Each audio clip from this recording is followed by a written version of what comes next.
This is Mthwakazi Broadcasting Corporation. Inspired, inspired.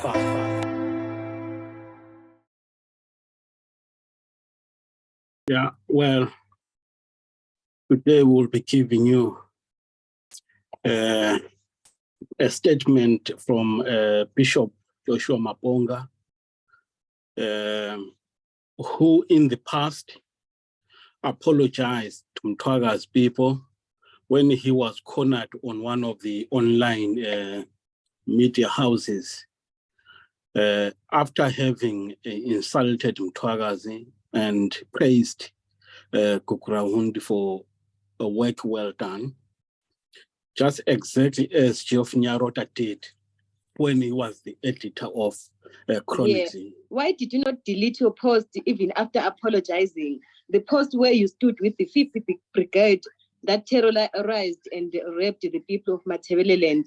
Do you know that some of the victims are still alive? I had an interview with Mkhulu Gwai from America, Canada, and a few other parties. And I anticipated this question to come up forward, actually. And I will not try to sugarcoat it for anything. But I want to ask the same question to that person who asked the question. Can you please go back and do your research and your reading to actually underline the cause and effects, the historical background of the Zulu nation being in Zimbabwe and how they got here and what they did? I asked the question, which the Ndebele community does not want to answer. Are we saying what happened when they arrived is nullified by what happened when Gukurahundi arrived? Then we amplify the Gukurahundi story vis-a-vis the previous story that happened of the Mashonaland oppression. Are you not, if you're conscious enough to look at it in context, to understand the political, the historical, and the cultural background of how the Zulus ended up here and the chaos that happened in their arrival, and even the salt that they're adding on top and paper of trying to establish a kingdom in a country where they have arrived. If you're not prepared to have a conversation that is progressive, I've no comment for you, Nomazulu. I've no comment. My mother and my grandfather is Zulu. I sat with Zwelithini himself in the kingdom of KwaZulu-Natal. Right there in Nongoma. Nitshela amandebele aseZimbabwe ukuthi ngibalindile ngapha ngeke babe nenkosi kwaBulawayo izixaka zami ngafaka ichief eZimbabwe, but their allegiance must be to me as a king. I spoke to Zwelithini himself, the king of the Zulus himself. So I'm not thumb-sucking that I'm dreaming from the thing. I know the Mthwakazi thing gives a new hype in the air of identity and etc. But if we are true to our history as Ndebele people, we must know that from KwaZulu-Natal, we went through KwaNdebele and we captured women, we captured cattle, and we moved to the Tswanas in Kimberley. We captured women, we captured cattle. We moved to Botswana, we captured women, we captured cattle. We moved into Zimbabwe, we captured women, we captured cattle. So when you look at the Ndebele tribe, the Ndebeles are involved from Mpumalanga, as South Africa. The Zulus are involved from KwaZulu-Natal. The Tswanas are involved from Kimberley and from Botswana. By the time you're talking about the Ndebele tribe, it's an amalgamated tribe that is coming from a military prowess, military power, through the southern region. It is wrong for the Ndebele people with Mthwakazi to begin to build a history as if they originated in Zimbabwe. That is not true. That is not true. Umzilikazi noBulawayo don't start in KwaBulawayo. They start in KwaZulu-Natal. It's common knowledge to all of us. And I don't have to glorify this with academic prowess to make Ndebele people feel nice. Because my mother is also Ndebele. I don't need to make you feel nice. We know our history as a people. uKungundlovu, le Natal, ilapha siphuma khona. And at the end of the day, when you come to a country 1,600 kilometers up the north, and then you say you're going to build a kingdom, Mthwakazi, in Zimbabwe, I think that's arrogance. Because at the end of the day, I've had to face the insult of being called Ichiti, or being called Kwere in the Shina when I speak Shona. So I'm a middleman, and I cannot join you in your war when my mother and father are fighting, when my uncles are fighting. I don't want to get involved in that battle. But if we respect our history, we must actually understand and be honest to the truth of the ground at which we are working in. I'm not here about division. I'm here about unity. How do we unite the Ndebele nation and the Shona nation to build the Zimbabwean nation? We can't build that by dividing ourselves further, by creating another kingdom in another environment, in another kingdom. The fact that the Mthapa kingdom had started collapsing does not mean that it was not in survival. Does not mean that Zimbabwe was not a nation. Here you are in Jelele, in Matonjeni, and in Matopos, which are our sacred sites of the Karanga and the Shona people, where they're talking to their gods. Let me stop there before I get emotional.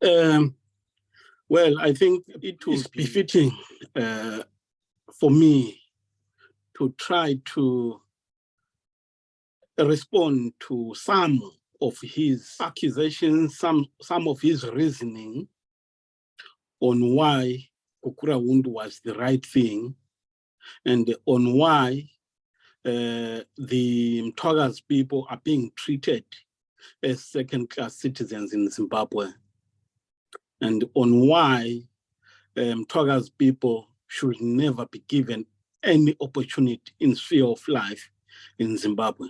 He starts by saying the Ndebele people or the Mthwakazi people, or he calls them the Zulu nation. That is very deliberate. It's very, very deliberate why he's doing that. This has been going on in Zimbabwe for a very, very long time. Actually, it started well before 1980, particularly around 1960s, when ZANU-PF split from ZAPU. That's when tribalism started in earnest. The reason why he's calling Mthwakazi people, Ndebele people, a Zulu nation or Zulus is because he wants to deprive them of their citizenship in Zimbabwe. He wants to psychologically shift their sense of belonging in Zimbabwe. This has been going on for a very long time, as I have said. And even the very victims are starting to believe what Mr. Maponga is saying and what the ZANU people have been saying. Let me try to explain to Maponga how things should be, or how things are whenever it comes to Mthwakazi. Mthwakazi people have been called Zimbabweans just merely that the British put Mthwakazi and Mashonaland together. It will be good for Maponga to remember that in 1890, Mashonaland was colonized. Then 3 years later, in 1893, Matabeleland was colonized. Where has he ever seen one country being colonized in phases, in 2 phases? That is evidence enough to show that these were 2 countries. And in actual fact, there have always been two countries. Even after 1980, Mr. Maponga should remember that when Mthwakazi people arrived in what is now called Zimbabwe or Matabeleland, it never was called Zimbabwe. It never was called Zimbabwe.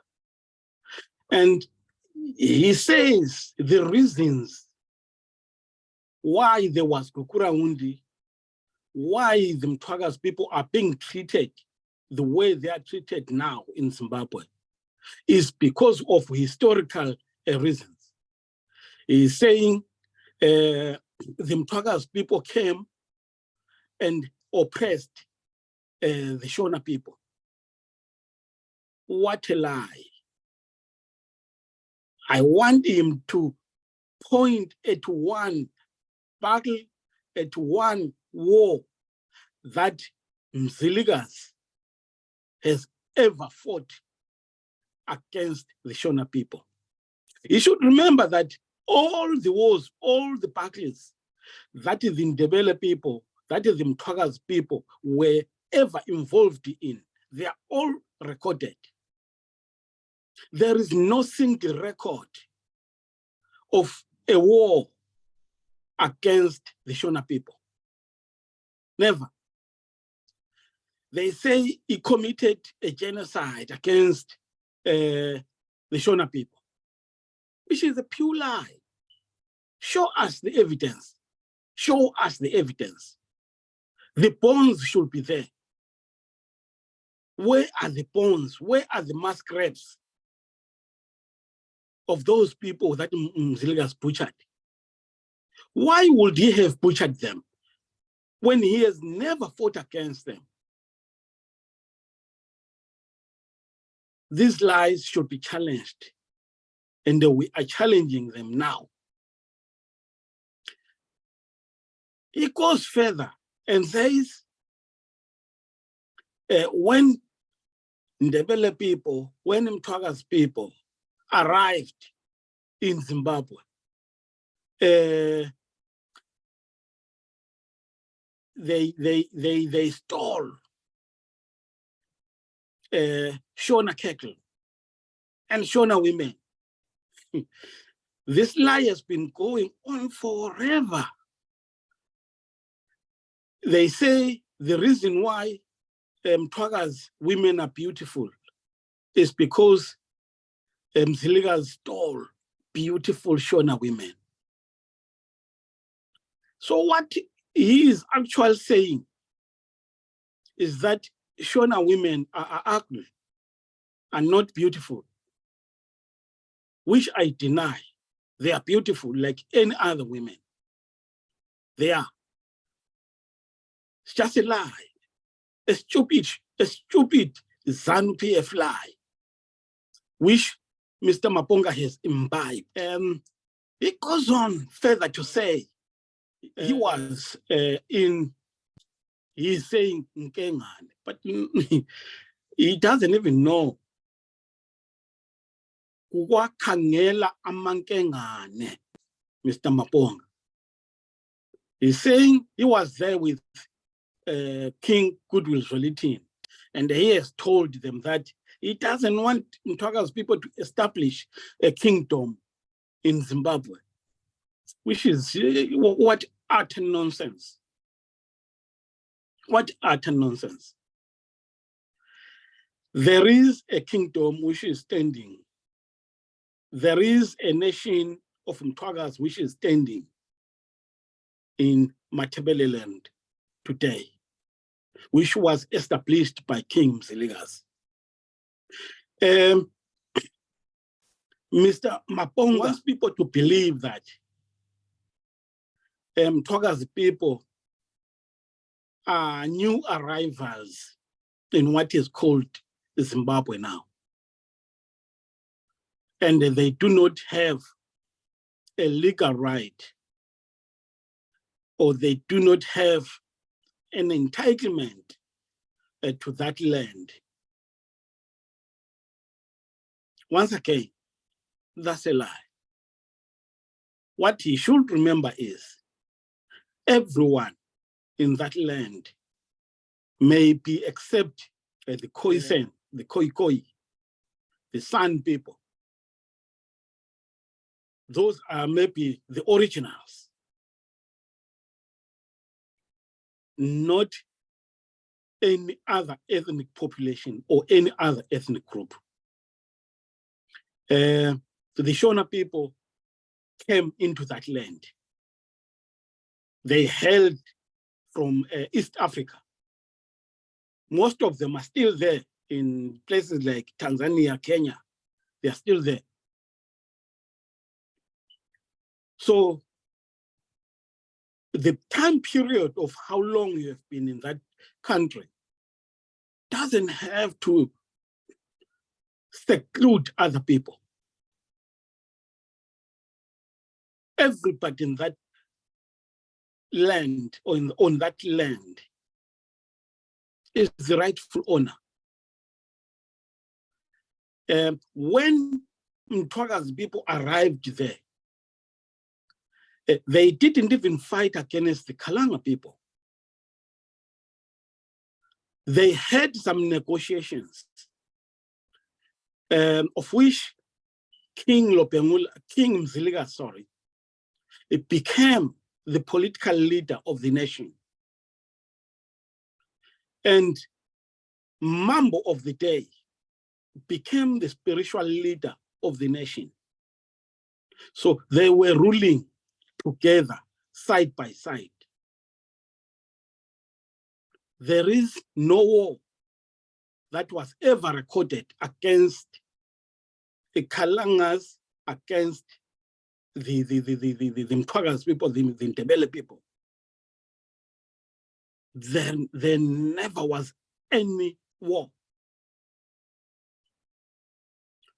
So Mr. Maponga conflash things. He wants to confuse people. He wants to claim Kalanga people as his own. He wants to claim Kalanga people as Shona people. I have never heard a Kalanga saying, I'm a Shona. Never. They were an independent nation. And they are still there. They are still a nation, standing strong and proud. So Maponga cannot just claim them for his own.